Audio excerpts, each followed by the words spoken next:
2019年6月27日，俄罗斯首次公开萨尔马特的技战术性能。这款洲际导弹长35.5米，直径是3米，起飞重量为208.1吨，比4枚亚尔斯加起来还要重，接近上世纪70年代中期服役的 R-36M， 也就是西方所称的 SS-18萨旦导弹，成为俄军战略导弹史上第2款起飞重量超过200吨的型号。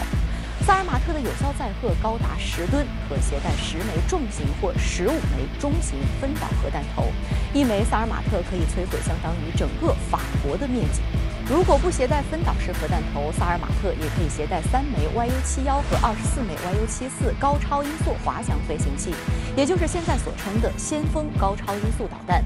先锋既可以携带核弹头，也可以携带常规弹头，而它最厉害之处是能以20倍音速飞行，每小时能飞行上万公里，而且能够在大气层边缘和大气层内进行打水漂式的跳跃滑翔飞行，使敌方的防空和反导系统难以拦截。在打击范围方面，俄罗斯公布萨尔马特的射程高达18000公里，也是目前世界上射程最远的洲际导弹。如此巨大的射程，显然也是为了突防需要，使萨尔马特进攻时能够不走寻常路。比如，按照一般的思路，俄罗斯的陆基战略导弹威慑美国的路线是从北极方向飞往美国本土，萨尔马特呢则可以绕到南极，避开美国的反导系统，然后回身打击美国境内目标。可见，萨尔马特不仅威力惊世骇俗，出众的突防能力连美国的反导力量都感到力不从心。根据美国原子科学家公报今年3月发布的俄罗斯核武器2021报告，俄罗斯战略火箭部队拥有6型共计310枚洲际弹道导弹，携带的核弹头总数达到1189枚，但其中83枚是苏联时期服役的，约占陆基洲际战略导弹总数的26.77%。那再过几年，这些导弹都将达到退役的年限，因此俄罗斯近年来的大动作之一就是进行大规模的核武器现代化改造。普京日前曾讲到，俄罗斯和美国在核武器方面保持均势，但在新武器方面，俄罗斯领先美国。他口中的新武器就包括了萨尔马特。萨尔马特一旦服役，俄罗斯的战略核力量将具备更强的打击能力。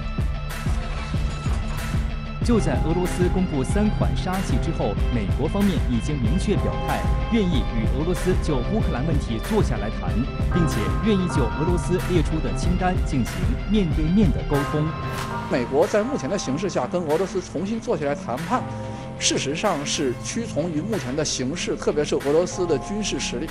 不过，12月21号，普京在对莫斯科的高级军官讲话时表示，他不再将西方国家视为可靠的合作伙伴。俄罗斯一直在寻求美军在俄边境的书面保证，但即使有了书面保证，也不能依赖，因为美国很容易退出他不感兴趣的国际条约。